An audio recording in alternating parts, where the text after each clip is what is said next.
I'm gonna get my drink. Be right back. Mm-hmm.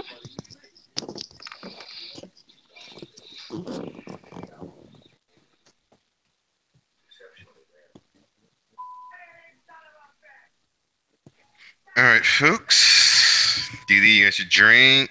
Get your TV down. My TV is down. This is not off. Hold on. Oh no, you don't have to have it off. I turned it on mute Oh, okay. because I watch TV with closed caption anyway, so I ain't missing nothing. You got your drink, or are you taking it easy this Yeah, week? no, I'm gonna drink wine. Just a nice little bit of wine. What do you want to be known as before we start, Brandon? He might not be there. He went to go get a drink. Oh, okay. He's never been on the show before? That's crazy. Negative. I thought everybody had been on the show by now. Well, I tried to get him on earlier, but he wasn't able to. So Mm. yeah, I have to like almost have a defaulted guest now since I don't know what Sam every week.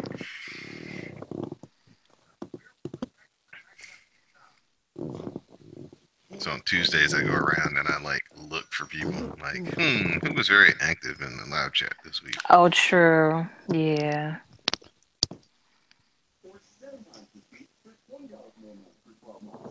So that's how we kind of working the guest list here lately. I was hoping that Okay, I'm back. Craig would hit me up and talk about he had an open night, but that hasn't happened in a few months. Do you want to be known as Brandon or Twitter handle? Call me Kudo. Kudo. All right. Yeah, old family nickname. Apparently, I agree with people too much. Say what now? Apparently, I agree with people too much. So when I was a kid, they called me Kudo. You always giving Okay. them the kudos. All right. So we're going to count it down and we're going to get into it. So three, two, one. Hello, and welcome to episode 150 of the Wrasslecast. I'm your host for tonight, Don Delarente. I'm joined by my SmackDown Matters correspondent, Miss Didi Jonay. Hey, friends. Hey, Didi, how are you? I'm wonderful. How are you? I'm good. And we're joined tonight by a longtime member of the Rawcast SmackDown Matters live tweets. His first appearance here on the podcast, none other than Kudo. What's up, man?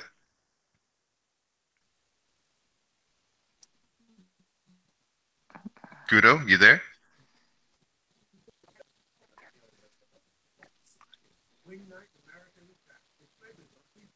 Oh, technicals. Yikes. Yikes. He was just here a second ago. I Well, I'm going know. to consider that a distraction, so I'm going to take a Okay, you're drink. gonna take your first drink. There you go. Mm-hmm. The gremlins must have gotten him. We starting Because 150 off, right? Mm-hmm.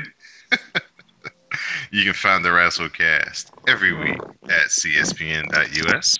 You can also find us on Twitter at the Wrasslecast. You can find us on iTunes, SoundCloud, Stitcher Radio, and Google Play. You can also find us on our Tumblr site at wrasslecast.tumblr.com. So let's try it again. Kudo, you with us? Yo, what up? What's going on, man? Oh, nothing much, man. How you feeling? We're good. We're good, man. We're good. Let the people know where they can follow you on Twitter and all that good stuff. Follow me on Twitter, Instagram, Snapchat, everything. Darth Kudo, DarthKudo. All All in right. word, pimps.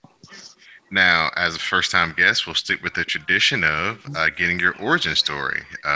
What made you fall in love with professional wrestling? Who are some of your favorites? And what keeps you watching?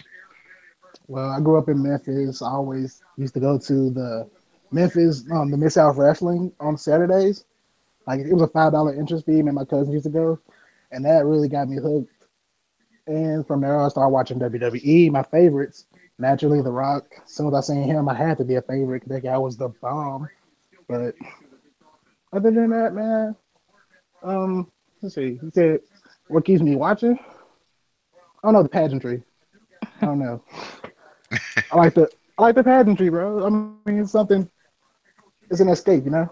Right, right. Yeah, I put on Twitter like wrestling looks the best it's ever looked as far as the way it's presented on TV Right? now. It's never looked sharper as far as like WWE, the way it's production wise is. Yeah. It's on another level than it's ever been. Well, Oh man, we thank you for joining us tonight, making some time. thank you. I always want to So be out here.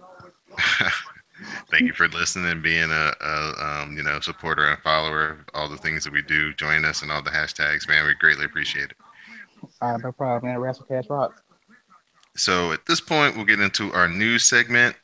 And the big news that came out earlier this week is that Jeff Jarrett is taking indefinite leave of absence for personal reasons, as it was stated in the press release, from his creative and basically just operating duties at Global Force Wrestling. I mean, thank God. So it seems that Global Force had been kind of trying to make a slight turnaround since they had got rebranded Global Force, and Jeff Jarrett and Dutch Mantel had taken over the creative and the booking, and they just re-signed with Pop TV. They renewed their deal with them as well. They just came off a big set of television tapings. So right now they really have a lot of question marks going on with them because their leader, has basically said he's taking it to the house and nobody knows for how long or what the situation is. So, um, in I don't know, man. I think they're kind of maybe that arena's built on an Indian burial ground or something because they can't get it together, bro. They cannot get it together. and in a side note, it's also been reported that Anthem might want to be ready to get out of the wrestling business. As GFW is basically operating at a loss, and it's a huge loss at this point because they don't run house shows. Their television deal is not one where they get paid to be on the station, and they're not drawing a lot when they run their pay-per-views. So there's really not a revenue stream for GFW as far as Anthem is concerned. So they may be speculation is they're starting to kind of feel around to see if there's anybody out there who might want to buy the library or buy the Hint, hint. company straight out. So um, Oh my God. Vince needs to go ahead and pull that button, bro. Let the pettiness go. Go ahead and get that. Been an interesting well, acquisition, to say the least, you know? right. I don't think he would acquire the whole company. I think he would Yeah. cherry pick the library, and then he would say, "Okay, how about that Matt Hardy thing now?" Right? Since I mean, he should learn his lessons from what he tried to do the invasion angle and bring in the best talent, try to make sure they get in off top, you know, cancel those contracts with Anthem, bring them right in off the top. Nope, don't dick around, put them on the minor leagues, don't put them on NXT, bring them straight in. I mean, low key is a main event talent. He should be in there. yeah, I don't know. The way that they view people from outside of their footprint is, pretty iffy. So, some guys you may think is a big deal, they look at them and just go, don't see it. So it's always interesting who they cherry pick out of these companies when things like this happen. Right? I mean, but that'll be a great. I'm seriously though, that'll be a great, like an indie invasion angle. I mean, low key was shooting on him yesterday, wasn't it? With the FWWE, the F this is Global Force, bitch. I mean, he can come on Hmm. in. What do you think? Well, it wouldn't be that great of a deal because for the invasion angle to work, they have to do a lot of damage to the people who are previously there, and I don't see Vince doing that at all. Right? Yeah. What if no? Well, he probably try to do the same thing from the old invasion angle. Bring some of his guys, have them switch over. Vince never learns like that. Right. I mean, for WCW's purposes, all I wanted was Vince to just acquire the company and just let them be.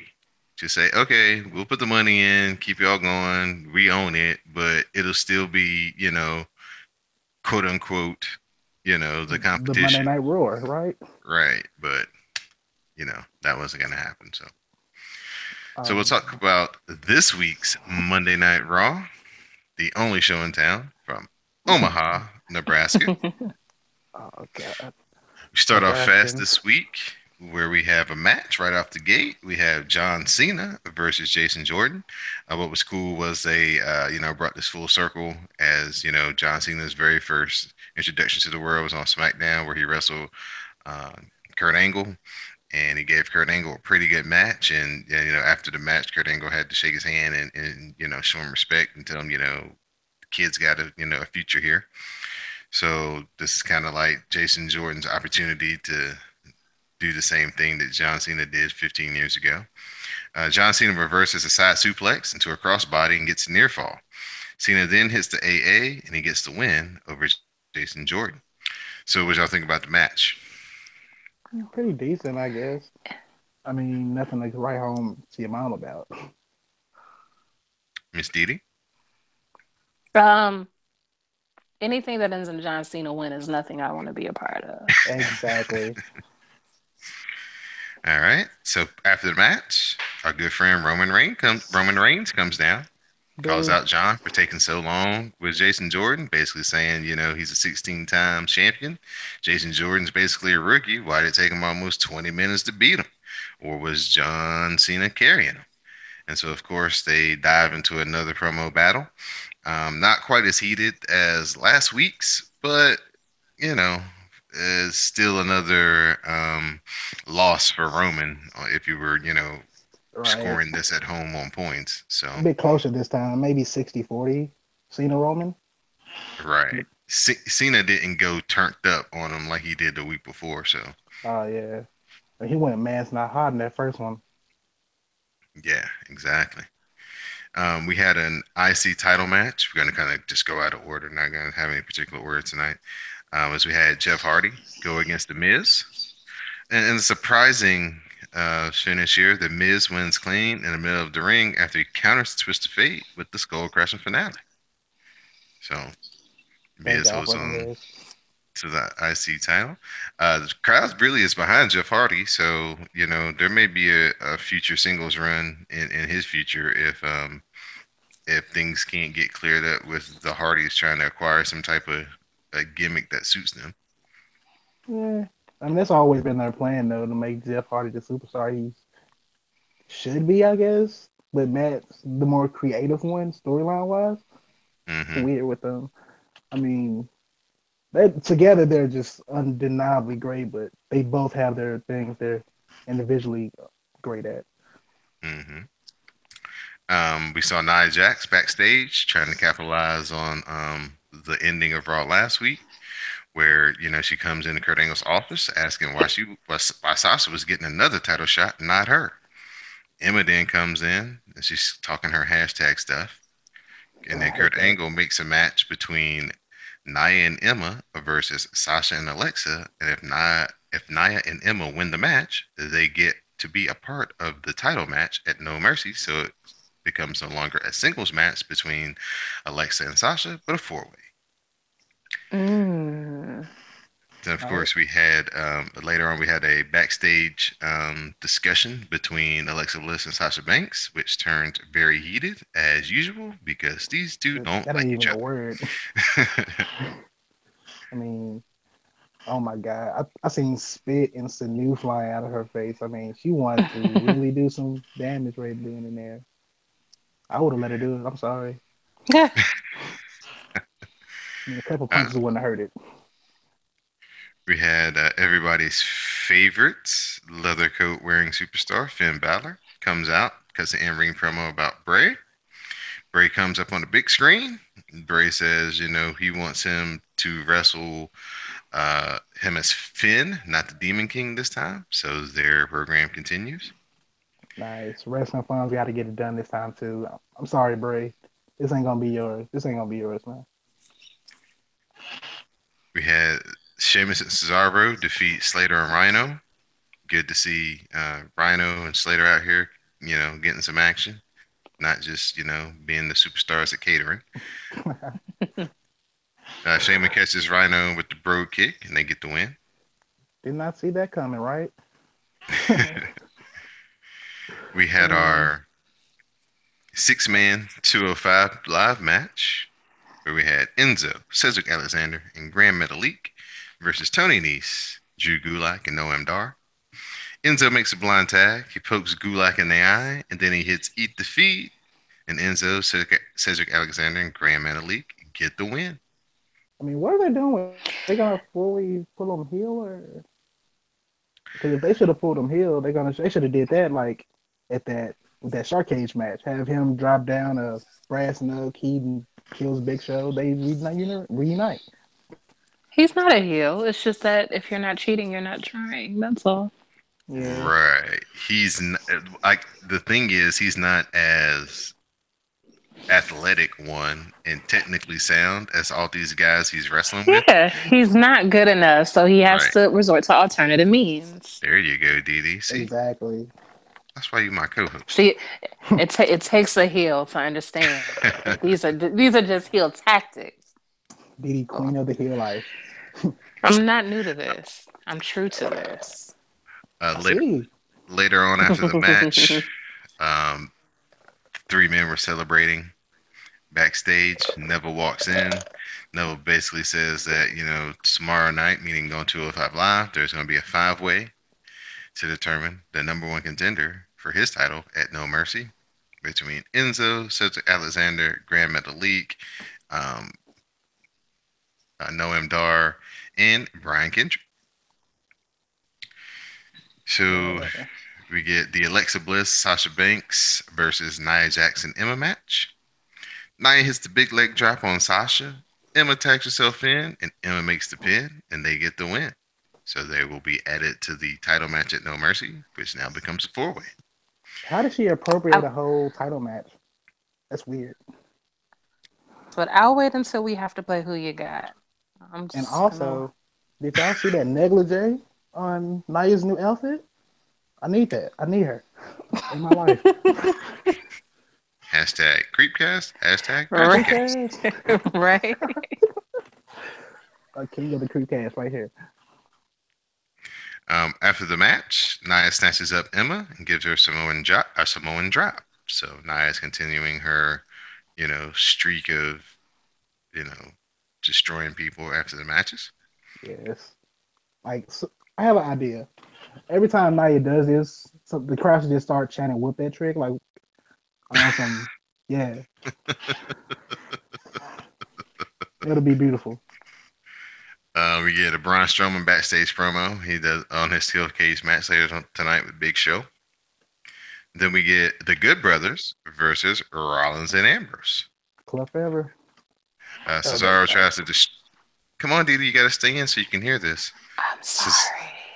Cesaro tries to distract Rollins, but Rollins runs Anderson into Cesaro and rolls Anderson up, and they get the win. The Good Brothers and Sheamus and Cesaro then get into a huge brawl after the match. And who got their ass whipped? Here we go. Yeah, the Good Brothers. The Good Brothers took another heartbreaking L. Right. This makes me cry every time I see them take a L. Horribly. I smile. I mean, they should be somewhat brutal, you know. Yeah, I've heard that, but I don't have that experience with them. So it's just like, looks like the Third Reich. Right? Looks like Charlottesville. Can't deal with it. It's not their fault. It's not. It's just the cards that they've been dealt. What horrible cards they are. We get a Big Show promo. Pretty inspired Big Show promo. I missed in Sam's review last week that the Big Show didn't have his beard anymore. So I was very shocked. Really? Very upset. I was like, what the fuck is this? I just told me he like a thumb. I start crying. He does. Why would you shave off your wonderful, beautiful, moisturized beard? Like his wife had something to do with it. I'm sorry. No, then you trim it down. You don't just shave it off. Why would you do that? Why wouldn't you just go low? Why would you go no? Who? What? Right? What? If that was her idea, he needs to divorce her. She makes bad life choices. Oh man.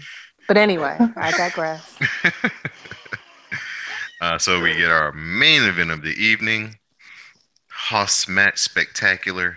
Big Show versus Braun Strowman. Steel cage match. Oh my god, it was wonderful. So many good spots in this match. I mean, we get Yes. a Big Show giving us a Macho Man elbow off the top. Oh yeah. At one point, it looks like Big Show is going to try to climb out of the cage. I don't really know how that was going to work out for him, but still a spectacle nonetheless. Right. Uh, Braun hits the big superplex, and the ring actually held up this time. He followed that up with the running power slam, and he got the win.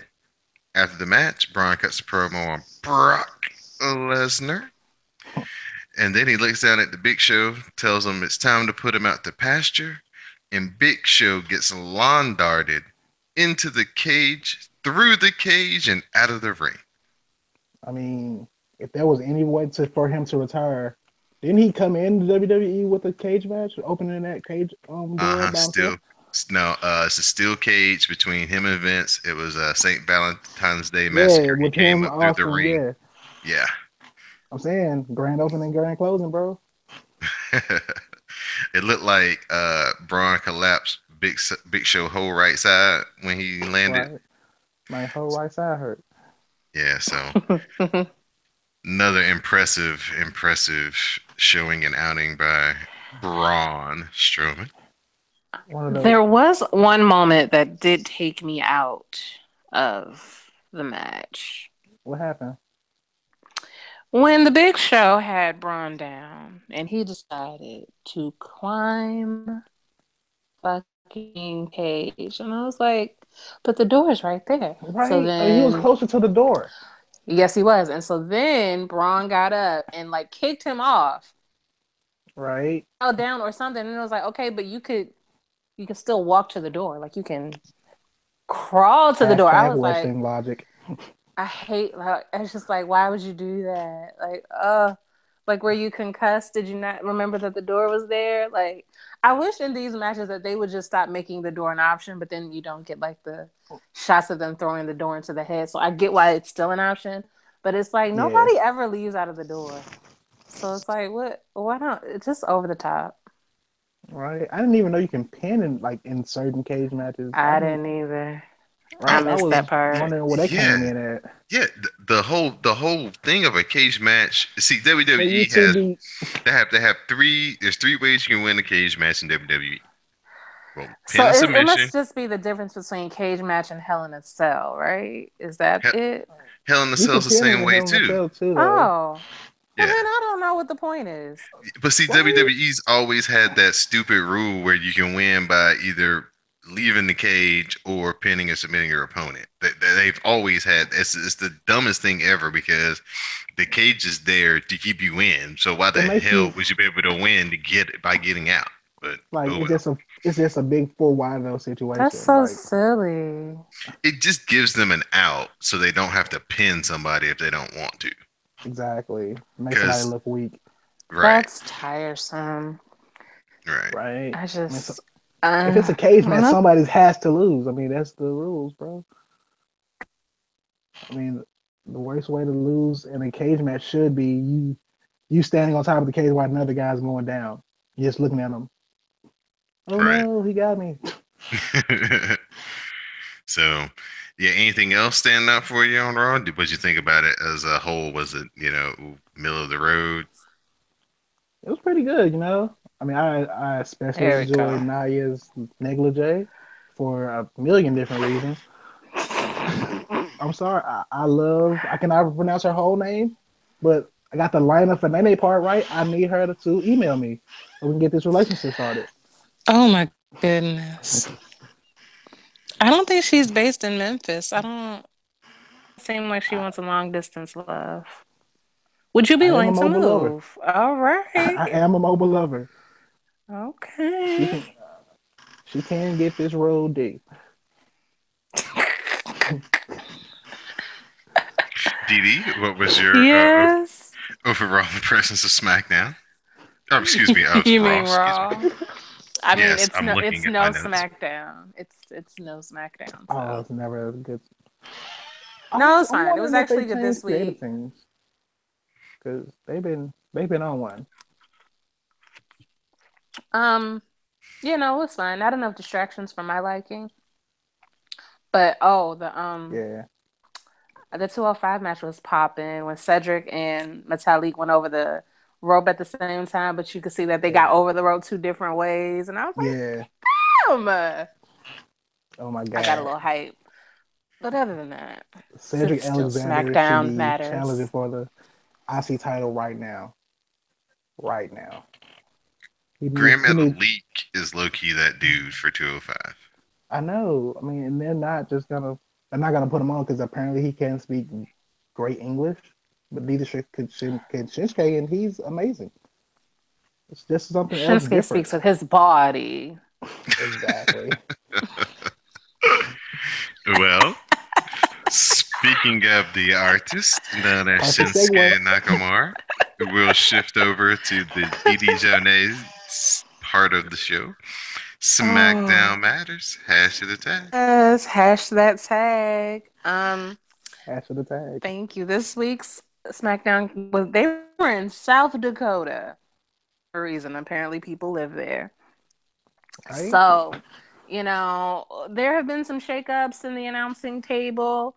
We've got Tom Phillips and Byron Saxton per usual, but JBL is gone. Thank the Lord. Some Won't he people do are it? sad about it. I don't know who they are. Some people are happy about it. Maybe Mauro Ranallo, perchance. I don't know. But his replacement is Corey Graves wearing a blue suit, You looking gotta like a coordinate. snack, coordinating, being a part of the team colors. I appreciate it quite nicely. Right. Backstage, Randy Orton's around talking. Nobody cares.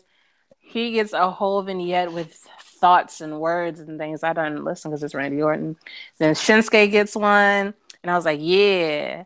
I forget what he said, but it sounded real nice. So next, Carmella and James are in the ring. They cut a promo, but then Kevin interrupts and he's like, he's going to be the special referee for her match. And he tells the referee already in there to like give him the shirt. But that referee is like a good 100 pounds smaller than Kevin. So even if he gave him the shirt, I'm not quite sure what Kevin was going to do with the shirt. But Kevin Like a doesn't, scarf, maybe? maybe a sarong. Right? I don't know. But he never Nice gave him the armband. shirt. Exactly. Shane comes out and he's like, you're not going to be the referee. And then something happened with the fans acting up, but I didn't hear it. So then Right? moved on and he was like, I never wanted you on SmackDown. He never wanted to be on SmackDown. He wanted to be on Raw. And he's like, yeah, I'm sure you do. Because, Triple H is the one who handed you literally the Universal title. So I'm sure you want to be on Raw. Shade. But anyway, yeah, I'm not to blame for your failures. You're to blame for your failures. And he runs it down with all the specifics about how it's essentially your fault that you're a loser. And then Owens is like, did your dad ever give you enough attention when you were growing up? Is that why you're Okay, all up in my those are just business? bars. It was Those are just like, just I bars. guess. And he says something about Shane's kids, and Shane is like, don't talk, children. And Shane is like, oh, Kevin is like, oh, you're trying to impress your daddy, jumping off of things, like cages and whatever, and even having a helicopter crash. And he says it would really be much better for your children and your wife and your dad if you just didn't even survive the crash. So he said kids last. So of course Shane went psycho, beat him Went up, murder face. threw him over the announce table. Some official who looked like Kurt Angle but who isn't Kurt Angle tried to pull him off. Then Daniel Bryan tried to pull him off, and he looked at him like, "Stop!" And Daniel Bryan was like, "What are you doing?" And the crowd is here for it because we like it when Shane beats people up. So they're at a break. They're in the back. Daniel's like, I'm so sorry. Shane is out of line. Owens is like, you goddamn right, he's out of line. And I'm about to turn SmackDown Live into the Kevin Owens show because I'm going to sue all of you. He's going to regret the day he put his, all this shit. You know how Kevin be. So he said, Brian said there should be a better way to handle it. Kevin is like, yeah, criminal charges. So Don't catch me or I'll effing sue. He that learns Eric was Cartman shit. that was Fit Exactly. Finley, Didi, the guy who looked like Kurt Angle. Mm-hmm. What?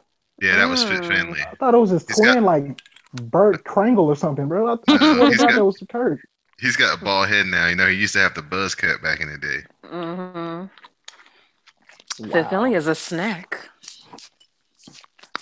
or an Let me older find meal. out. Somebody granddaddy. And you can be my dad. Wait a minute. Wait a minute. Whoa, whoa, Wait whoa a now. minute. Oh, wait a minute. Anyway, I digress. Next Hmm. match was a non-title match between Natty Bo. Uh, the things happened. Carmella should have won. Was actually about to win, but Ellsworth dropped the briefcase like into the ring a little bit, and then the referee picks it up like, "You want to use it?" And Carmella's like, "No, no, I don't want to use it. No." What a distraction. Natty applies a schoolboy for a pinfall win. So Natty's like, woo! And then Carmella's like, what the fuck? Calls him not even a human. She didn't say anything about the chin, but she did call him a genetic defect, which is about the chin. So she's like, how are Right. you even employed? Mother should have given you away at birth. And they are through. And so they were like, yeah, the crowd was, because they're weird. So Shane's backstage angry. Cure with all the cute little cancer children. I guess they have cancer. Oh my There's God, something wrong it with it. makes me cry They're every time. sickly babies, but it's so cute. They get to be their own wrestler. They have belts. They have accessories. It is That little white girl, I adorbs. swear to God, that's the one that gets me. She should be in the Migos There was a right white now. girl. Yes. The one who dabs, and I always cry right at the dab, like right on time. Put the girl in the That's Migos. so Give her a verse. emotional. I'm sorry. They know what they're doing with those I'm sorry. tear My heart filling is cold. ads. My heart is cold. My soul is black. I am a heel. I I'm try to Don't hard. be a cry at children I'm, hero. commercial. do you I walk try Cry to in the be a children. hero. room? You walk in Don't cry rooms at and children. Icebox just start playing. Huh? Yeah. I mean, I like it, but I'm not crying at no damn commercial. I used to She I comes in used the to cry room, a cat I used hisses to for no cry at reason. the arms of the no cats love me, thank you. But they're shady like I am. They understand. Like I used to cry with the little arms of an angel commercial. Once you cry on that after a while, you get desensitized. The things don't do I anything did for you check one of those anymore. kids once. I was drunk though. Yeah. One of them has a large head. If you go back, look at one of them. He has the largest potato shaped head. Oh Did you my get the one God. with the fly on his eyeball? Is that the one you Oh my God. adopted? Why even put him on there? That is degrading. They must They give need that that man an extra money. piece of meat or something They because need that money. They were like, here, they him, made put him five on the extra shirts to camera. put them on camera. That's horrible. Oh, Jesus. I It is can't believe you horrible. actually sponsored one of them children. I'm not, no, yeah, I got Anyway. the money for that now. I feel sympathetic, but ain't no Whew. money leaving my pocket. True. Okay, so next, Ziggles has his re-debut. He's got, it looks the same. And then Right? he starts shading people. He's like, oh, what you want me to have a dumb gimmick? So he leaves and he comes back out to John Cena's music. Shady. Then he leaves again and he comes out to Randy Savage's music and it's like, hold on, ho. But he has a valet and he's Right? wearing a robe. Right? That's when he He starts leaves going again. problematic. He leaves again, and this is where we have a problem because you don't fuck with the glow, Ziggles. And he came out trying to do some natty with not some natty, some nay with this little bullshit dread thing that Naomi only wore once. So it's not One time. indicative of anything except for the fact that it's an ethnic hairstyle. And I caught your racism. Oh, yes, I did, Ziggles of Ohio. You are not slick. I caught it. And I don't like it. So he said something about gimmicks, and he said anybody could do what he just did, but he didn't do it well. So I don't know what Right? he's talking about. And then he leaves. So, I don't know. There's a rematch between Aiden English and Sammy of the Zanes. English tries to sing after the match because Zane interrupted him. This is after the match. Would you be shocked if I told you that Aiden actually won the match? Yes, I would. Like without shenanigans? I mean, what? Clean in the Cause, middle. Where cause was that's I? what Did I happened. miss that? I think I missed Yes. that. Well, it was only a 1 minute match. He won that quickly, Oh yeah, Yes. he has to win the quick one. Sammy missed a out of crossbody from the nowhere. top, and Aiden Oh, English rolled him up. Is it that weird crossbody where he's on the second rope, he jumps to the third, and Yep, is it that sure was. every time? He never makes that in WWE. No, he made it on Shinsuke and Take Over Dallas, but that was like the only time I remember. Poor baby. They treat him so bad. So after the win, Aiden wanted to celebrate with a song, and Sammy was like, "Guess what? We're not gonna do." And he ran after him. I was like, "No, you are not singing your song. If your Gotta be song, damned." So he chases after him, mostly up the ramp, and then he stops because WWE. Aiden moves fast. So backstage, New Day and the Usos are joined by Daniel Bryan. They Usos announced a Sin City street fight for their tag title match next week because they're going to be in Vegas. After the Usos That's a left, missed Biggie jokes at the opportunity. That's yeah, a I bit know. of a missed opportunity. I mean, Uso Penitentiary cage match, right there. It writes itself. I don't mind no cage match though. I'm saying it would be a better match than what we saw Monday. 4 times is better. Did anybody notice how nobody but Big E was excited from New Day? Like Oh Kofi didn't yeah, really Oh look all really? that jazzed up. Xavier didn't look really that gassed up about it, but Big E was the only one that was like about it. right. I mean, Big E is just a big muscular ball of happiness, though. Maybe Big E just never been to Vegas before. Maybe he's excited. Right, trying to Did cash he? out on the tables. Would you wear some New Day draws? Would I wear some New Day draws? Yeah, because What kind of draws are they they? got boxer shorts now. Yeah, You the didn't see boxer those? briefs, the boy shorts. No, I'm poor. I don't. I have to save all my money for Rihanna. I don't. What? Oh yes, hers does. Ain't came out already, or just coming out Makeup come now out. Makeup come out at 3 a.m. in the morning. Yeah, man. Oh, Specific Mi- midnight, Midnight Pacific time. midnight West Coast time. if I had a Mm. bay. Listen, the way these prices go, I could be your babe real quick. Hold on, let me tell you what I want to order. Anyway, all right. What had happened? Okay, so Brian Daniel gets a call from somebody important, and they tell him he has to go to the ring to make an announcement. He goes to the ring without his music. He calls out Shane, who comes out without his music. He's like, "What were you thinking?" Blah blah blah. Yada yada yada. Gave him the dad talk. And Brian's like, "Yeah, no matter what if you want to fight them, you can't fight them. You got to keep your hands to yourself, If it because hadn't, you got to keep the company, the fans, and the employees first." He because if said, it "For was the the other way betterment of the around, he would have company, whooped Miz on talking smack. he didn't hit the Miz. So you can't hit the other superstars. You can't hit Kevin." And he's like, "Yeah, yeah, you're right. Never should have did it. But you can't be talking about the family." Right. And he's like, "What if it was about your family?" Brian's like, "Fuck all that." And he's like, Kevin threatened to sue. But whatever, it's about the wrestler. Shane's like, "I'll smooth it over." Brian's like, "Nah, you can't smooth it over. You got a phone call from your daddy and you're indefinitely suspended." And nobody's happy about it. All right. Somebody told me So that Steph was coming back, and I almost cried. I actually like Stephanie. She's awful in the funnest way.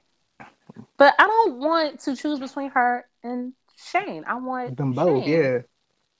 Both would be The cool. little brother sister Shane is dynamic, better, yeah. but I don't want. They don't. Why they gotta switch? I don't like it. I don't like it at all. But anyway, next, Renee asked Jinder Mahal backstage who he would rather face for the title. He says it doesn't matter. I've beaten them both. Bring them on. He says he represents Asia better than Nakamura ever could. He speaks Ooh, in Punjab to end the interview. ooh, that's that tea Um, right there. Next is Baron Corbin versus Ty Dillinger. AJ's on commentary.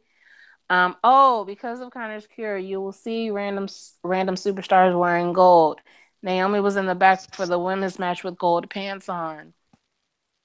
AJ has gold elbow pads. These things are going to be up for charity auction after the show. Okay, the So they pants were thing's a already bit up. creepy though. They were already up for charity auction. I don't know. I would wear Naomi's pants if my fat ass could I'm fit just them. saying, it's gonna be a bunch of sweaty fat dudes. Oh, maybe a girl will buy it. That's kind of disgusting. I wasn't even thinking that way. That's really And you gross. say you about that heel life. I'm not about a nasty, dirty old man Horrible life. thoughts. That is a To be horrible thought like, to have. yeah, I'm gonna buy her gold pants. Like that's disgusting. Ugh.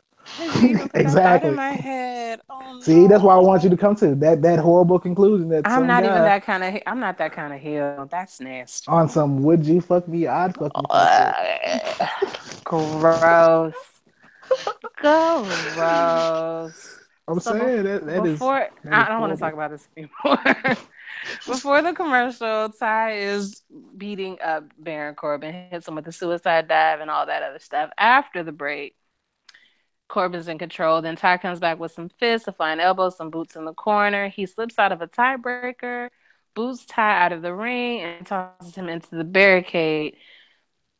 Chokes him into a roll up for a near fall, and then follows with the 10 punches in the corner. Baron Corbin distracts the referee and get what? Distracts the referee to give Ty a shot in the throat because if you're not cheating, you're not trying. But AJ calls it Shouts a to the cheap God. shot. AJ calls it a cheap shot. Then Baron hits the end of days for the win. AJ's mad about the cheap shot, but not mad enough to like do Do anything about anything it. about it? Right? So AJ approaches Ty backstage and is like, "Good fight, good fight." Calls Baron Corbin a cheap shot artist. He says the U.S. Open Challenge next week would only be open to Ty Dillinger, and they should give the fans the match they wanted. And then Ty shakes his hand, so that's cute. There's a Bobby Roode video package because glorious. Mm-hmm. Byron was going to introduce it, but Corey cut him off and did it instead. Because, in case you haven't forgotten, Corey, like everybody else with good taste, hates Byron. So Right. then Ellsworth approaches Carmella backstage and begs her to take him back. He says that he belongs in a zoo. Carmella says they're doing things her way from now on. And she grabs him and kisses him and then slaps him in the face. Because he likes it rough, I guess. Now, S&M type why? stuff. Give me some insight on why she would kiss him and then why she would smack him. Because she likes it rough. What are they called? Sadists. They like to hurt the people that they love. Did y'all S&M type see? stuff. Did y'all see James Ellsworth's tweet? No, what do you say? Give me a second. Let me pull it up so I can get the exact quotes because we have to clown T.J. Perkins inside of this tweet. Anytime, TJ any day you Perkins. Yes, can do that, that's just a good day, isn't it? yes. Hold on. Let me get to it here. James Ellsworth Twitter account. That's right, virgins. I got the biggest W in my life Oh tonight. my God. I'm going to go slap my ass to celebrate while banging Carmella just like TJP. What? What? Wait. What? Speechless. What was that last sentence? I'm gonna do what? I'm going to slap my ass to celebrate while banging Carmella just like TJP. While banging Yes. Carmella, Mm-hmm. Well, just like TJP. wouldn't it be better for her What's to like slap your ass? Or? TJP? The slapping Wait, of his what's like? own ass because apparently somehow it got out Oh and he tried to defend it that TJP slapped his own ass when he's having sex. But wouldn't it be better for the no, woman to slap your ass? no. Wait, so him as a man is having sex with a woman and slapping his ass. I'm sorry. Correct. That's a woman's thing. That's a woman's thing. She got to do that for me. If I'm gonna like that kind of Why would thing. you even want to do that for yourself? Like, Exactly. what do you get out of that? Like, do you talk to yourself like, yeah, daddy? Like, what? You Oh can't do no. that. We How will does have this to work? we'll have to ask TJP. But yeah, apparently he tried to defend this on Twitter. So Guess Who? TJP. TJ? yeah. Apparently, a man likes the feel of his own ass. I mean, No. that's the weirdest. TJ's answer should have been like, "What, bitch? I didn't say that, I bitch." mean, Like, that's weirder no. than JBL's bodybuilder First of lady all, why does fetish. anybody know that you do that? Like, even if you do that, why do we know that you do that? Because nothing You, is why are you sacred going anymore. around? Why are you going around telling people you slap your ass when you having sex? I wonder how that came TJP is out. fucking 50 years old. Like, what are you doing? Slap what? Well, not 50, 40. Why are you slapping your own ass and telling people? It's That a secret. right. What Or is else in it the should have bedroom? been. I am disgusted. Anyway, there's a number one contenders match between Shinsuke and that guy, All Lives Orton. He who must not be The named. things they happen. There's a spinning heel kick, a flying kick, kick to the chest, and Zaguri running knee. That's all Nakamura. Orton counters a reverse exploder into a backbreaker. Big Orton hits a superplex for a near fall. There are knees to the body. Orton counters a Kinshasa into a power slam for another near fall.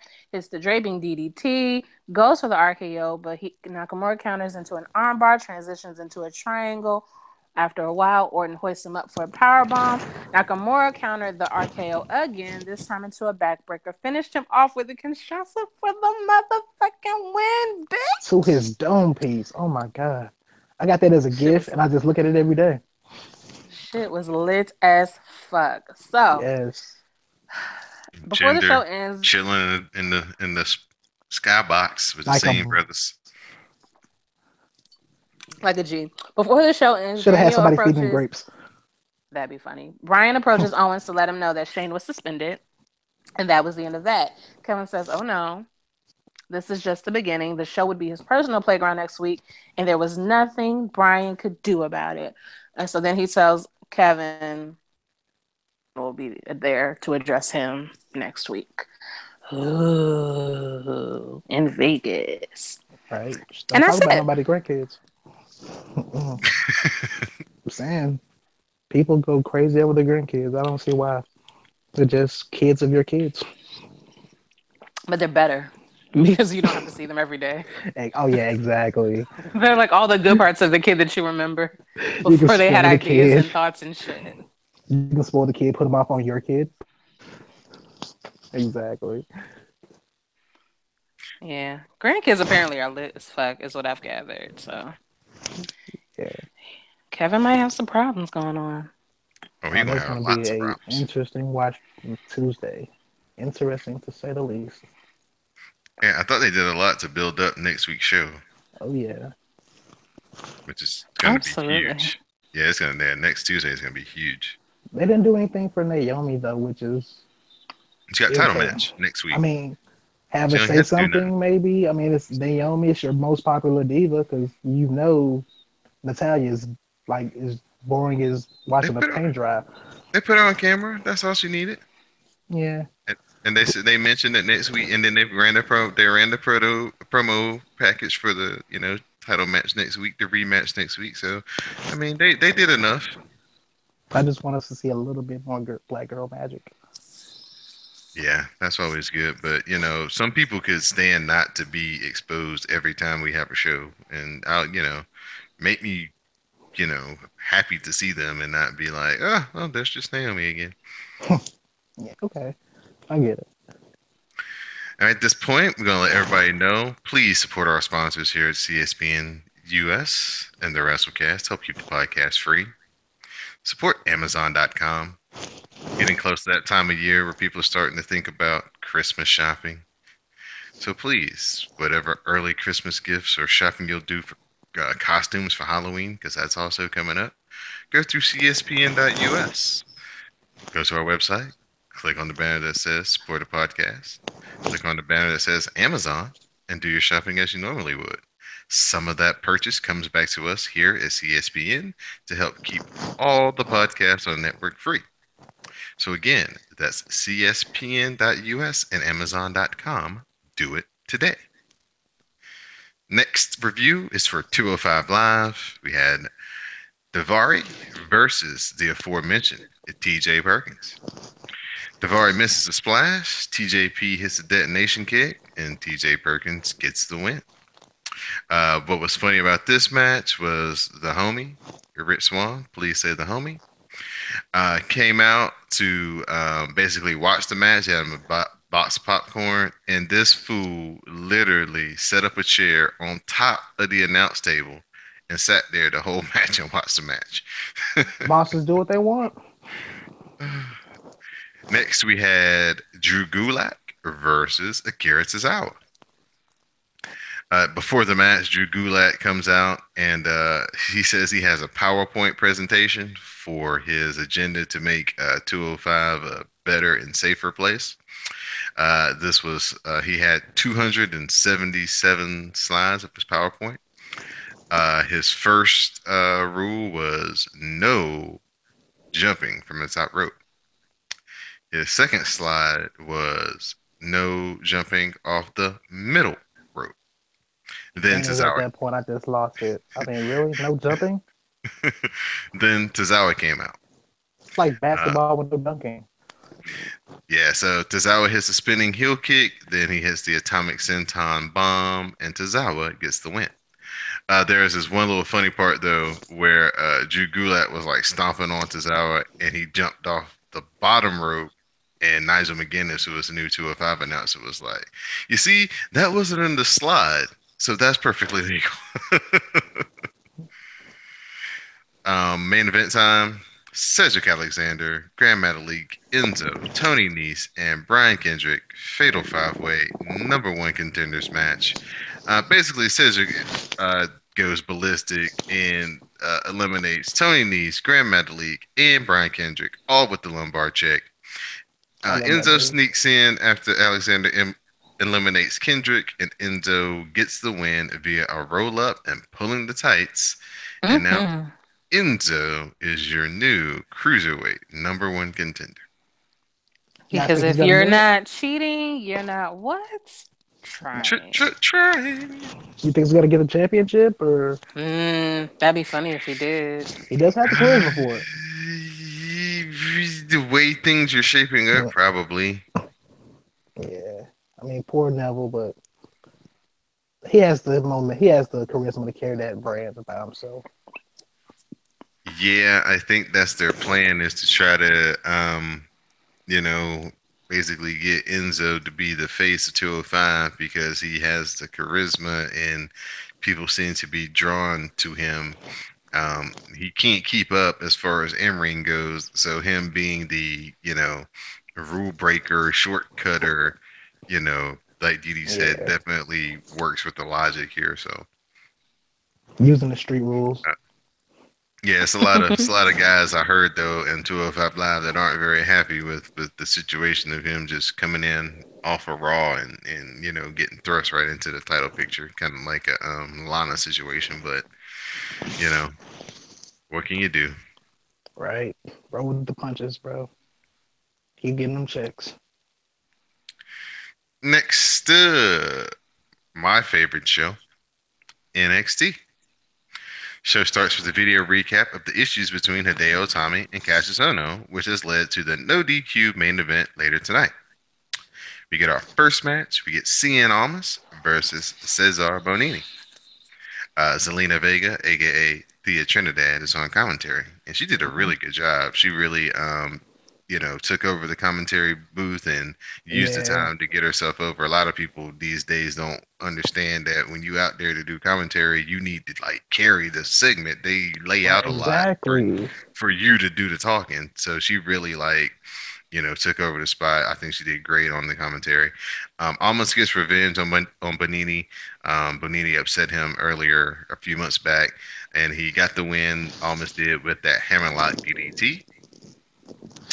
We get a video recap of Adam Cole and Red Dragon jumping Drew McIntyre last week, followed by Steven Regal saying that they can be a part of NXT, but there will be no more attacks in the parking lot or from behind. All things now will be done in the ring. Get Mm. my favorite, the Velveteen Dream, Patrick Clark. He says that he's will be willing to speak real soon. Sanity video, and they basically speak about the attack last week by Cole and Red Dragon. And then we get Zeta versus Sonya Deville. Sonya Deville wins by submission, but they're trying to choke. We see a video from the Performance Center. Ruby Riott approaches Steven Regal and asks for a handicap match with the iconic duo. Regal says he can't do that in good faith, but if Ruby found a partner, he would make a tag team match for next week. Now, there's a part of this show that was missing on the WWE network. There's a a handicap match. Fitting that I'm going to say it after Steven Regal just denied Ruby Riott a handicap match, but Mm-hmm. Lars Sullivan wrestled three local competitors, Mm. and it gets about a minute in, maybe a minute and 10 seconds in, and all of a sudden it just jumps, and we totally don't see what happens. So what happens is Lars Sullivan gives all three of these guys basically the rock bottom, wins the match. He's going a little bit overboard after the match, and then No Way Jose comes down to make the save. Because if you guys remember a couple of weeks ago in Brooklyn, when No Way Jose came out to start the show Yeah. after the Takeover show, Lars Sullivan came out and beat him down. So looks like we're going to get Lars Sullivan in the actual program coming up here soon. I'm excited. I mean, the guy needs a chance. We get our main event: Cassius Ono versus Hideo Itami. No disqualification. Cassius Ohno gets out of the GTS, then he hits a blatant low blow, followed by the rolling elbow, and Cassius Ohno gets the win. It was basically a callback to a few months ago where Hideo Itami hit him with a low blow to Yeah, help him about put him that. in the GTS and win. So now Cassius Ohno in a no DQ match returns to favor. Showing This how the was show actually, play. yeah, this was a really good match.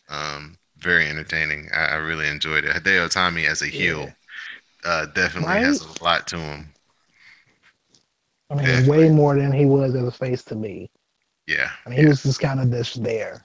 And it's Right. like He's much the much better charismatic, as a you know? heel. Right. And then we have our final segment. Asuka, the My bae. the Empress of Tomorrow, comes out to address the crowd on her future. She says that she is NXT and NXT is her, and she's learned so much, and she's so thankful and grateful for everybody at NXT and the crowd.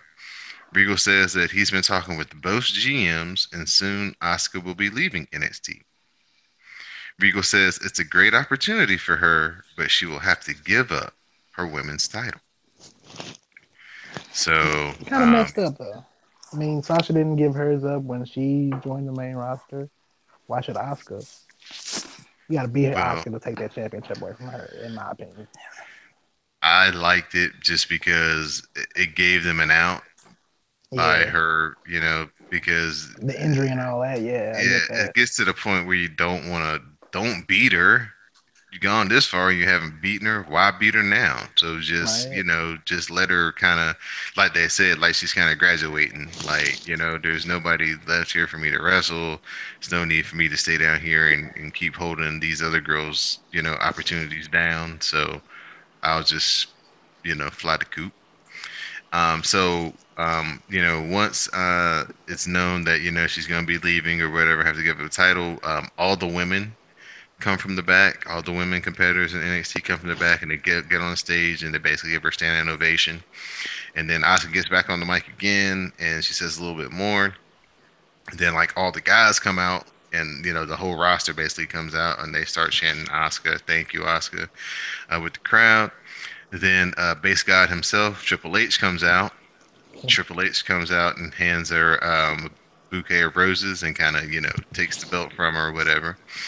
And then after that, we have Ember Moon part the crowd, and she comes walking down the aisle from all the other wrestlers, and she gets in the ring, and she extends her hand to Asuka for Asuka to shake. She pulls it back, and then she goes in and hugs Asuka, and they have a big embrace, and that was basically your NXT for this week. The room was real dusty, especially when Ember Moon came out there and they hugged Yeah. because that was her greatest opponent here in NXT. Gave her the best matches and pushed her to the limit. So, a really good send off for Asuka. Um, I hope they don't mess her up on the main roster. I mean, she seems like there's no way they can mess it up, but we've seen with Bailey that it's highly possible for them to Right. mess it up. Vince will find a way if there is one.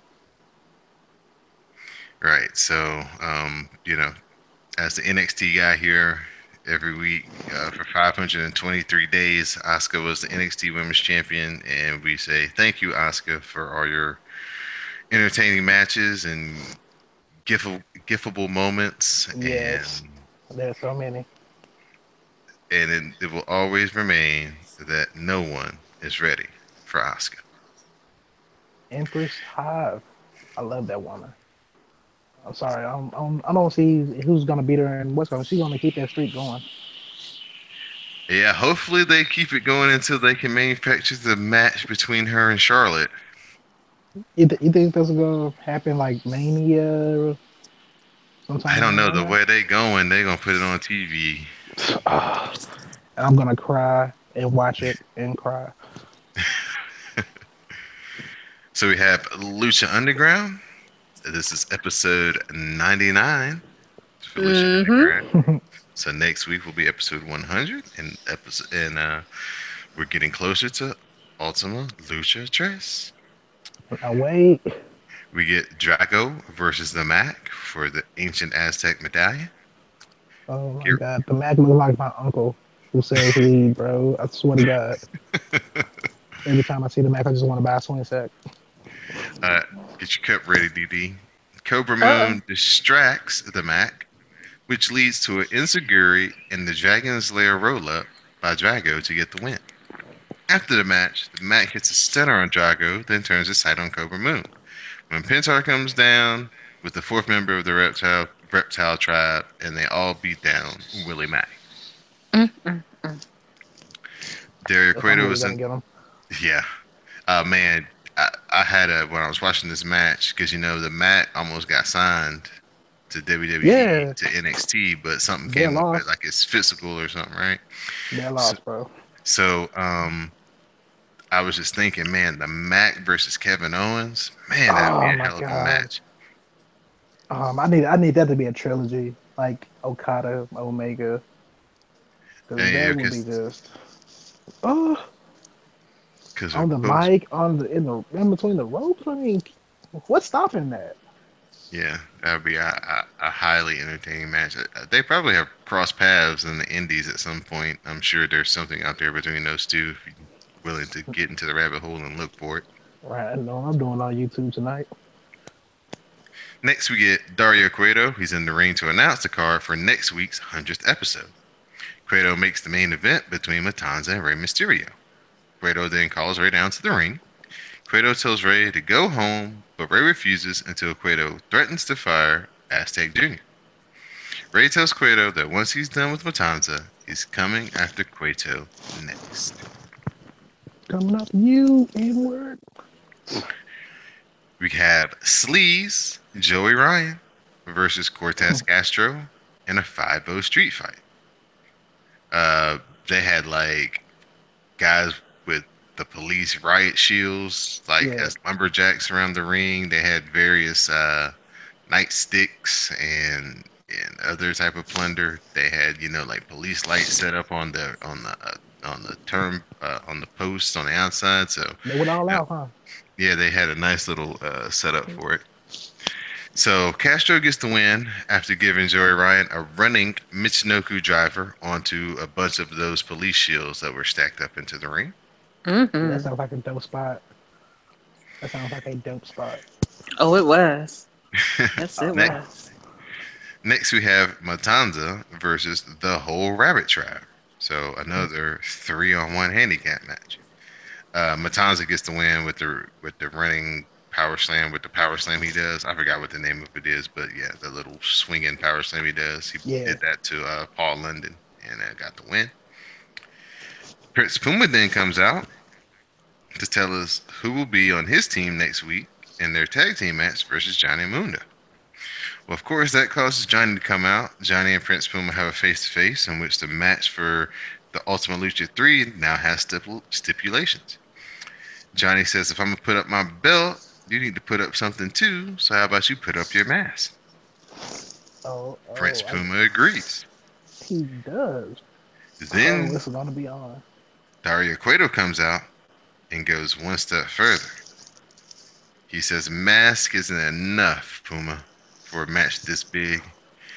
It's going to be a title versus career match at Ultimate Lucha Trace between Johnny Mundo and Prince Boom.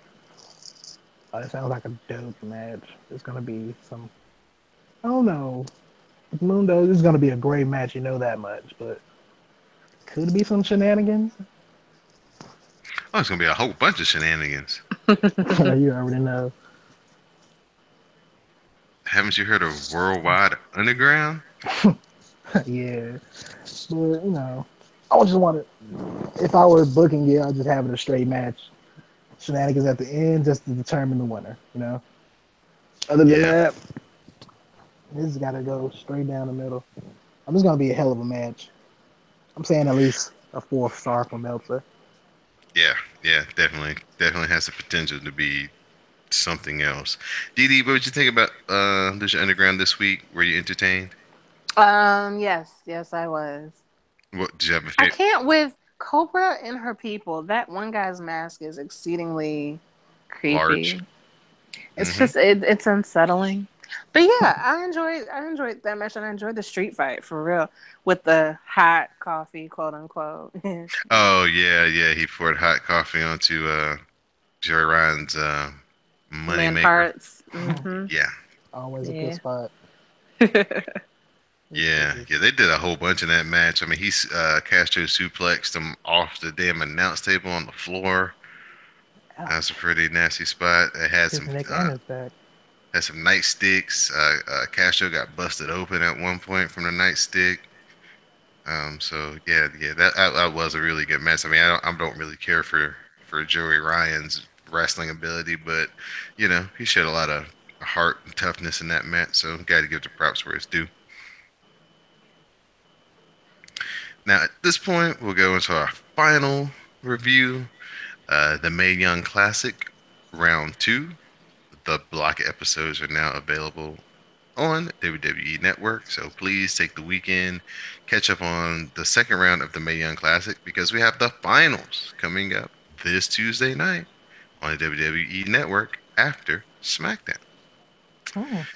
So the first episode, which would be episode 5, we had Rachel Evers versus Abby Lath. Abby Lath is getting a lot of steam. She is very popular with the crowd and the social media crowd as well. Yeah. Rachel Evers is Paul Ellering's daughter, for those of y'all who don't know. Um, she wrestles under Rachel Evers because she was trained by Lance Storm, and Lance Storm's real last name is Evers, so she's kind of Paying paying Oh, homage. homage That's to what's him. up. you're so sweet. Right? That's a terrible moment. Yeah, so Rachel Evers hits this. She's like a because Paul Ellering was a deadlifter, uh, body weightlifter guy. So she's like a deadlift champion. She's got like some local awards, whatever. She hits this power slam from off the top rope on Abby Lath and only gets a near fall. This was so sweet looking. Um, Evers goes for a high leg kick, but gets caught by Lath into a power bomb, and then the alligator clutch, paying homage to Mae Young, and Abby Lath gets the win. This That is a was a good really good match. opening match. Yeah, really good Yeah. opening match. Next up, we get everybody's new favorite, Piper Niven versus Serena Deeb. Piper Niven hits a Vader bomb, but only gets near fall. Deeb then rushes in and gets caught in the Michinoku driver by Piper. Piper gets the pin and she advances. Oh my god. When she hit that Vader bomb, my mom almost lost her shit. Seriously. Yeah, Piper definitely got herself over in this tournament. She's fared very well. She's a bigger athlete and she takes bumps and can do just about anything. She's very athletic. Right?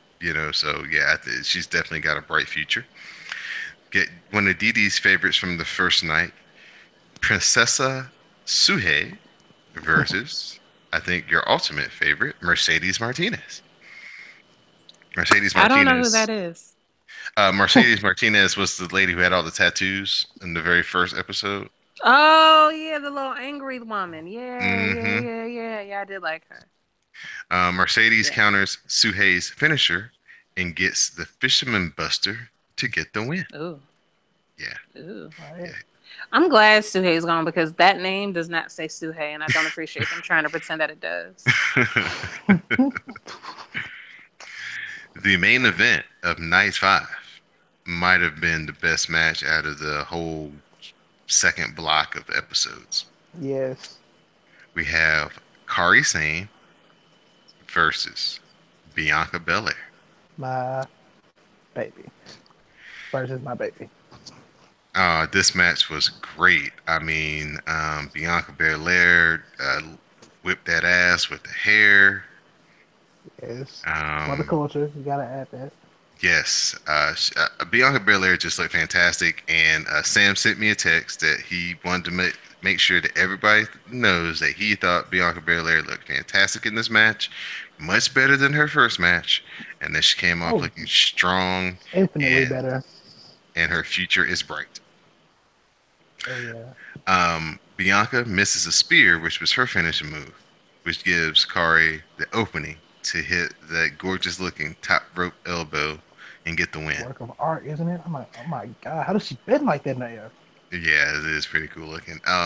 This match was about 10 minutes, and it is very good. If you were kind of on the fence on Bianca Belair about, I don't know, you won't have any doubts after you watch this match. Right, I mean, we should be talking more about Kari Sane because she's moving on, and we will.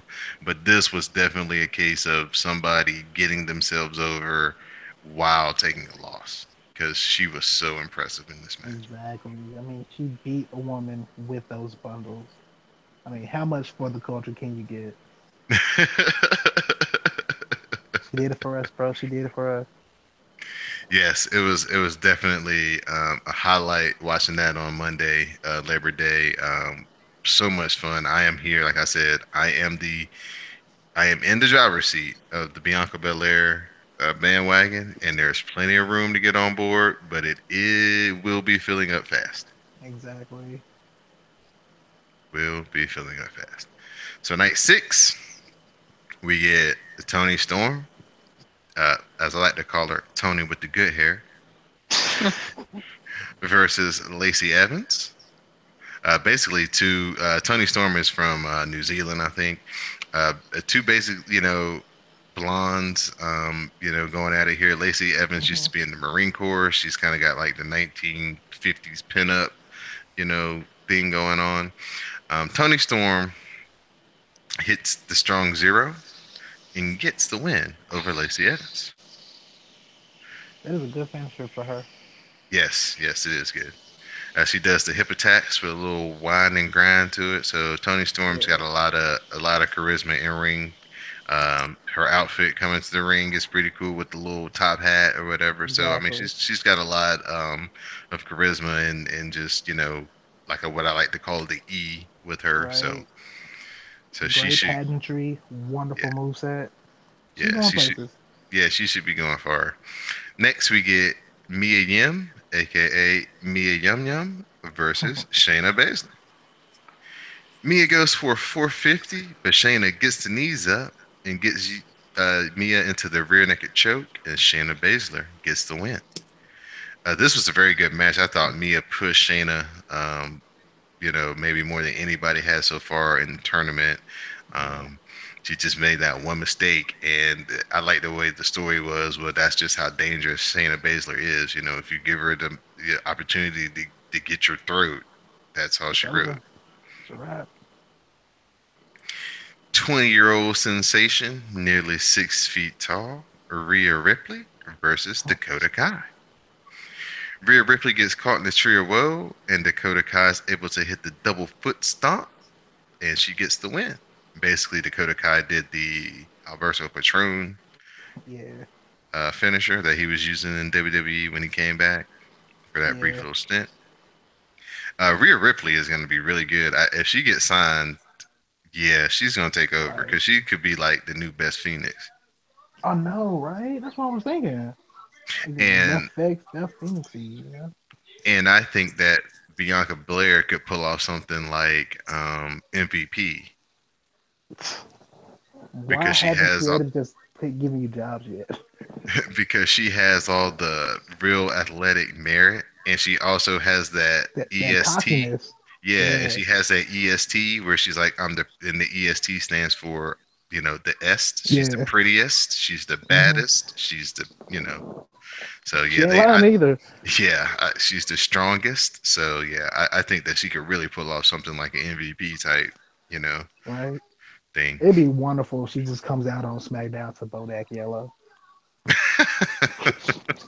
That should be that's got to be her theme song, bro. I mean, I will accept nothing other than that. We get our main event for night 6, where we have Nicole Savoy versus Candice LeRae. Nicole gets Candice on the top rope, but Candice fights out until she's able to hit Miss LeRae's wild ride, and she gets the win. So Mrs. Johnny Gargano is moving on. That's the Rebel Heart. Night 7, we have Abby Lathe versus Mercedes Martinez. Mercedes counters the alligator clutch into the Fisherman's Buster suplex to get the win and advance to the semifinals. This was a really good match. It was really cool to see that reversal out of the alligator clutch that Abby Lathe had been winning Yeah, to win her matches, and to see somebody kind of get out of it, and then how quick they transition from that into the Fisherman Buster. Uh, exactly. That's what had me. Yeah, it was really good. Mercedes Martinez, she was an unknown to me before this event, but yeah, she definitely has earned my respect, and she is not an unknown to me any longer. Right. So next up, we have Candice LeRae versus Shayna Baszler. Shayna counters Miss LeRae's wild ride into the rear naked choke, and she gets the win. Another good, display of just how dangerous Shayna Baszler is. It doesn't take much, Right.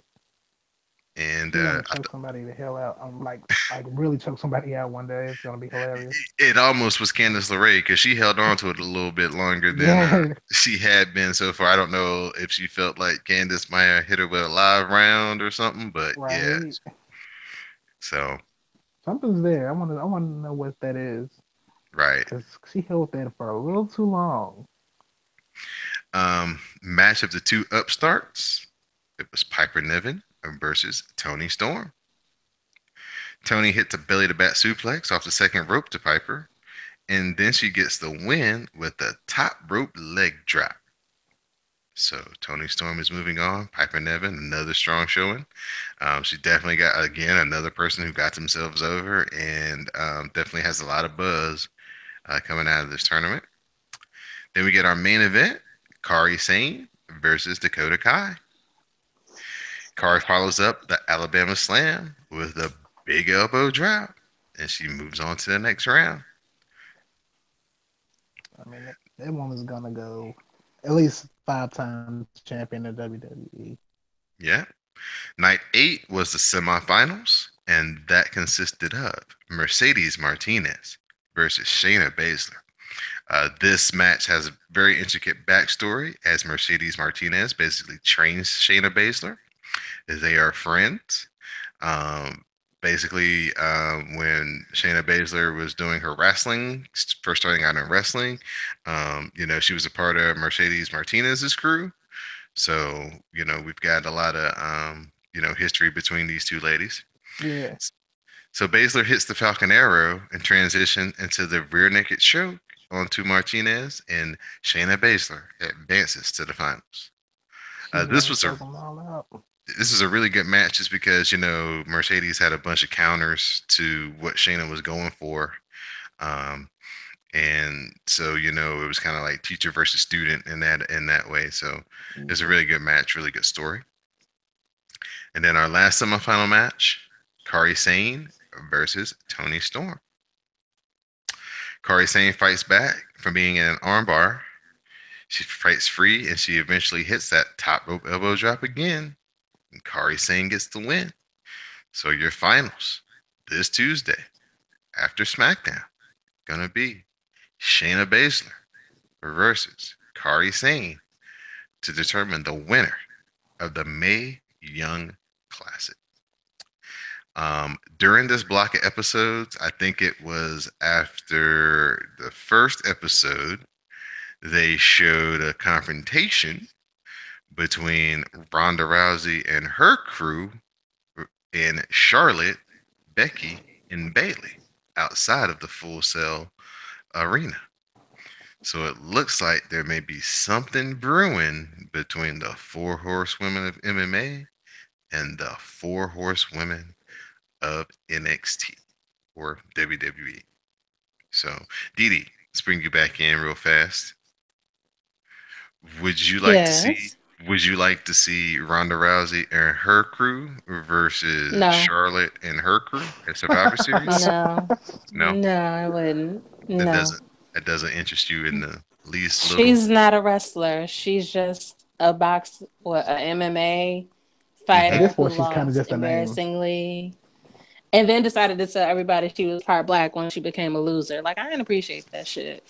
Exact. Oh You don't yes, remember yes, that? yes, and yes. Like right after she started Oh, I losing, she was remember. like, "Oh, I'm like 1/3, 400th black, right?" Like, Right. girl. It's gonna put the horrible fighting in there. Like she Right. just won against. But here's the thing. I'm not interested in like these MMA chicks who don't put in or don't seem to put in any effort and then just randomly get to be like, ooh, I think they'll be at a WrestleMania I know, match. Like, right? no, absolutely not. My thing is you put in the work, you put in the effort, and then we'll talk about it. You don't Exactly. just get to have it Go just shoot in the because you have gym. a name. Like, I'm not interested in that. Okay, And that's she what. just stank anyway, so hell no. I mean, can we talk about that acting or lack thereof? Because that was awkward and just 30 seconds of my time that I really want back. Um, really, I could have done. I could have been reading a book right then or it something. was it was effective to get over what they wanted because they had kind of had been teasing the tension inside the arena where they were kind of on opposite sides of the aisle, kind of yelling back and forth at Yeah, each other and their pointing crew and stuff. versus my crew type stuff. Yeah, so um, at some point, this is going to be a thing as long as nobody from the WWE side gets hurt again. I'm assuming. I mean, Bailey's got the shoulder right now, so Right. she should be coming back here soon. And then, I guess they'll try to advance that, or they may even get some advancement this Tuesday, depending on how things work out. So. We will be live tweeting this Tuesday night, WWE Network after SmackDown, the finals of the Mae Young Classic. Again, the hashtag is hashtag Forever Youngcast. Thank you to Quintessential R for coming up with the hashtag and you guys for voting on the hashtag back in July when we first figured out when they were going to start airing these particular episodes. So apparently, this has been a bang up hit on the WWE Network. Um, seems like They pretty much always are. enjoyed the 4 episodes at a time. Um, kind of makes wrestling podcasts kind of not be able to do like a review type show, so they have to kind of lump them all in at one point, like we're doing here. But other than that, it seems to be well received as far as having all the episodes at one time. So that may be something that they continue to do in the future. Who knows? So, is there anybody else that really stood out to you that you like besides Bianca in this tournament? Kudo. Yeah, Piper. Her athleticism is just it's it's wonderfully shocking, as I should say. Right. Um, yeah, she has a great personality. I think she's gonna be a great wrestler wherever she goes. Hopefully, she comes Hmm. to WWE if they don't want to hear their loss, but she's gonna be great somewhere. I mean, her Kyrie Sane as usual. I mean, she's gonna be a mega star somewhere. I mean, well, WWE already has her, don't Yeah, they? WWE. Yeah, she's under contract. We'll just go ahead and get that Kyrie versus Sasha ready for Mania. I want it. I want it. I want it. It actually might be a match where Sasha might actually outweigh her by like 25, 30 pounds. Right? I mean, it's gonna be a mega match. That should be a main event in WrestleMania type match. if any match is going to be one for a woman. Right. Piper Nevin kind of looks like King Kong Bundy. She will make you, think of King Kong Bundy, and that's a very Thank you, good thing. Chief. Yeah, Right? that's a very good thing. I mean, you So, shouldn't be thinking of Big Show when you think of King Kong Bundy. Oh, his face is so weird. You never notice the side of like how straight the bridge of his nose is with that beard, but it is hauntingly straight. uh, I really liked I like Dakota Kai. She is a little Yeah, smaller. I liked her a lot. Like I said, I thought Tony Storm really had a lot of charisma. She had a lot of, more than just the wrestling going on with her. And I like Lacey Evans a lot. I And mean, I I like, love and Mia that, Yim. right, yeah, that's not, Black Girl Magic, of course. I like how, like, everybody else was disappointed that they lost. Lacey Evans was Yeah. pissed when she Oh my lost. God! Like she expected this. I was told by Apple Care that I would be getting the win. You know? Yeah, she I was mean, she is pissed. hot. Right. So I really like that about her. So that really kind of endeared me to her when I saw that reaction to her losing. I was like, you know what? I like that about her. Everybody else, is Right? kind of happy to be here and, thanks for the opportunity. She was like, God damn it. Right? So that's our review for, the May Young. Guys, spend some time, go back, watch these episodes. They're like, around 45, 50 minutes, not quite a whole hour, real easy to watch. The commentary, I think, on the second block of shows is much better Oh, than the has Lita first block. improved? Because that Uh, shit was Mm. uh, tragic. JR to me improved. I didn't think Yeah. Lena was so bad on the first one, but I thought JR was kind of. You didn't think she was bad? She I mean, Ooh. was, it's she was I her say typical subpar. Lita. Oh, that's unfortunate. I mean, They should keep her off of commentary if that's the case. I didn't have these great expectations for Lita coming into this. Exactly. I didn't either. I thought they were gonna bring in Trish. She's a better speaker than Lita. They should have brought in Trish. And that's all I'm saying. Yeah. It'd have been Trish, better. Trish just had another baby. She didn't really have time. Oh yeah, I forgot. I keep forgetting about that. Yeah, she's got a career and doing all this other stuff, being a mom. So WWE is so far on her radar. There Um, are other women. They could have found Right? somebody. Like we apparently Medusa was a part of this, but we never saw her. Like she was the What? one who did was like part of what? was a part of the team. Like all those sit down interviews or whatever. I guess they had like Oh, she back. was the one asking the Yeah, questions. but I guess they had some like Uh, backstage stuff too, like reactions. Like if you go online, there's a lot of WWE.com where she's getting like instant reactions to people, but they never mm, show any of that stuff on the actual network well, stuff. that's So rude. Right? right, so Medusa, she's a Um, legend. yeah, so at this point, I don't have anything else to really add. New Japan fans who have New Japan World, fire up your New Japan World this weekend. On Sunday, we've got a never open weight title match between Minoru Suzuki and Michael Elgin. That should be really fun. Right? Saturday, they also have a show on Saturday. I don't know what the main event is, probably some multi-man tag match. And they also came back today strong too, with their first event leading into Destruction, which is going to culminate on September 24th with the God, Kenny Omega, defending his IWGP United States Heavyweight Championship versus Jesse Robinson. So, Oh, it's gonna be a good one. you guys, who listen to Cast of Strong Style, Miyamoto back. Probably going to record this weekend. Just record these talk about these three shows that are happening this weekend. So be on the lookout for the new episode of Cast of Strong Style with me and my co-host, JPK Moto. Looking forward to it. So at this point, we'll open it up to our guest, Kudo, shout outs, thank yous. Again, let the people know where they can follow you on Twitter. Just said Darth Kudo, DarthKudo. Shout out to all the black wrestling fans. I love y'all, especially my marks on the Wrasslecast, Rawcast, the hashtag SmackDown Matters. I love you guys. Keep it up. Um, Didi, let me get them numbers. Come on, please. We can build. Shock the gram. Other than that, there isn't as much to say. Wrestling forever. All right. Thank you for coming on. No problem, bro. Anytime. Didi Jonet. Yes. Shout outs and thank yous. Shout out to Kudo. Shout out to you, Donald. Shout out to Sam, Greg, Classic, Mel, because Mel always gets shout outs. Shout out to anybody who's ever been a guest on the Wrasslecast, and it's a lot of y'all at this point. So I don't want to start naming names and I forget somebody. So shout out to all of y'all. Shout out to everybody who has made sure that SmackDown matters. Hashtag. Hashtag tag.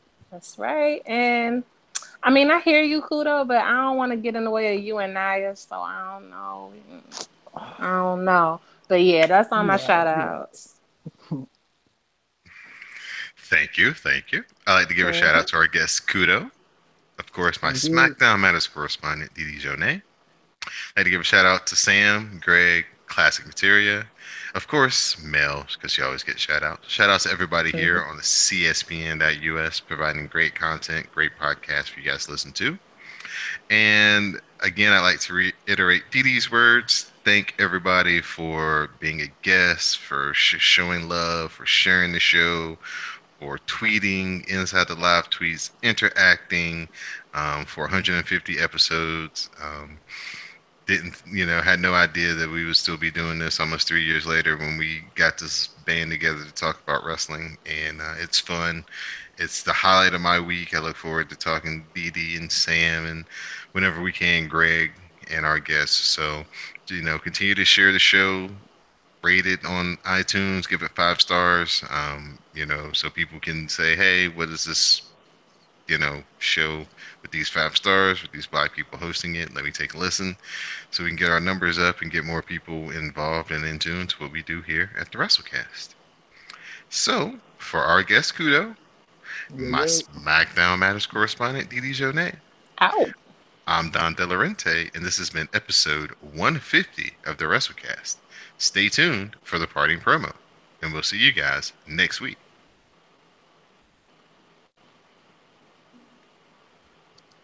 Good show. Eh. Yeah, y'all talked a lot less this week than last week, Donald. Mm-hmm.